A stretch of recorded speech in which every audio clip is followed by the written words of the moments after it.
Hi, this is Jeff Schultz of Model Railroad Hobbyist magazine here at the 2011 National Train Show in Sacramento, California. I'm here with Jim Elster of Scenic Express, and Jim's going to show us a little bit of his new Scenic products and techniques and how to use them. Jim? Hi, it's good to be here, and thank you for the opportunity to demonstrate some of my items.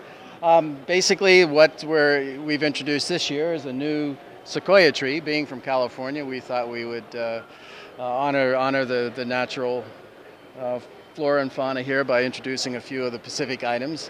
They've been very well received. This summer, I had the opportunity to visit Germany, and of course, from there, I usually pick up a lot of newer items. And one of the items that I picked up that I think is really going to create quite a lot of sensation in the industry is a material called wildgrass. It's essentially a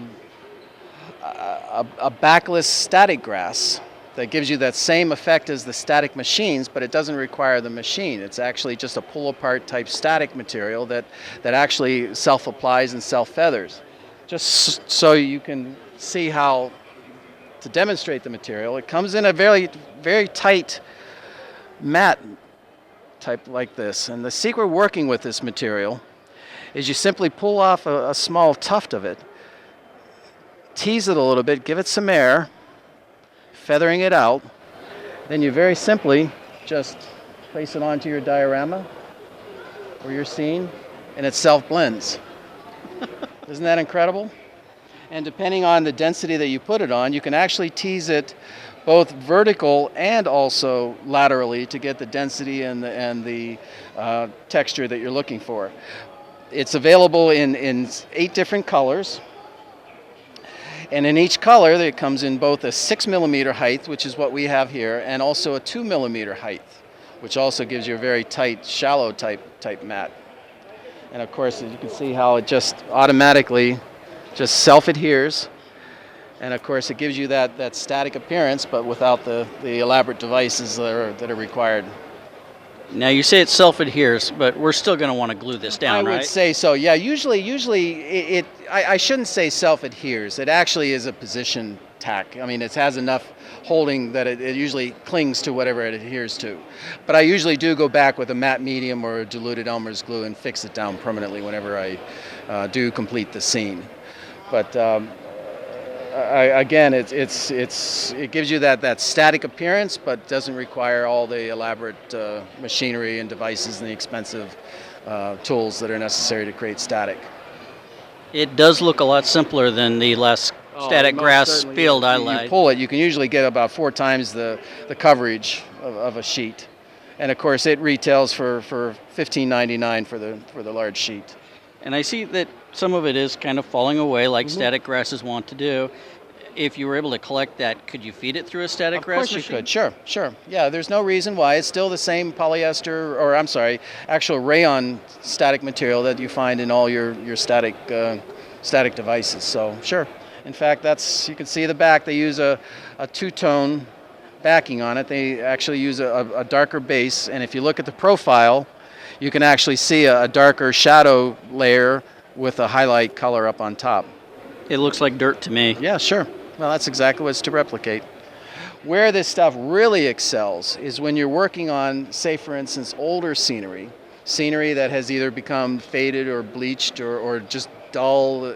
This stuff can very easily put over the top of the older scenery to bring it back, to rejuvenate it, to just give it some more additional contrast and color and texture. So. Now, getting back to the sequoias, what sizes are they available in? Well, actually, we have them in the 10-inch, 15-inch, 24-inch, and 36-inch styles. So, they pretty much encompass just about all the major scales. In fact, some of the N scalers today were complimenting how perfect scale this is for N scale, which kind of took me by surprise. But if you ever saw a sequoia, you'd realize that it truly is an N scale tree.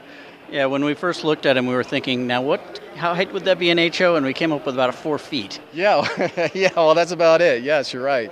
So, even though these trees appear to be massive, they're still not the HO scale or the O scale that I'm sure that who will be buying those. So just call it selective compression. That's about it. Yes. Anything within, true scale would almost be, almost too tall for practicality.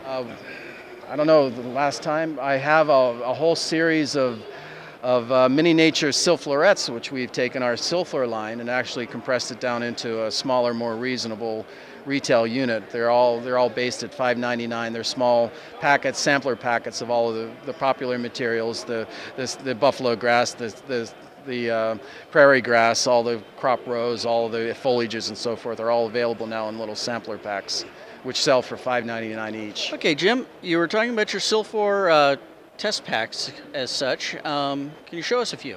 Well, actually, we've reintroduced our line to a more consumer-friendly type packaging unit. Instead of the larger, expensive units, we've decided to scale the quantity down to a point where everything is more of affordable retail unit. You can see here, this is a sample of some of my buffalo grass, and of course, this is the unit that you have here. You can see you still get quite a nice quantity of products, and it's primarily designed as a sampler program, so you can very easily buy 3 or 4 of the products and let them, try them out without investing too much in a larger pack.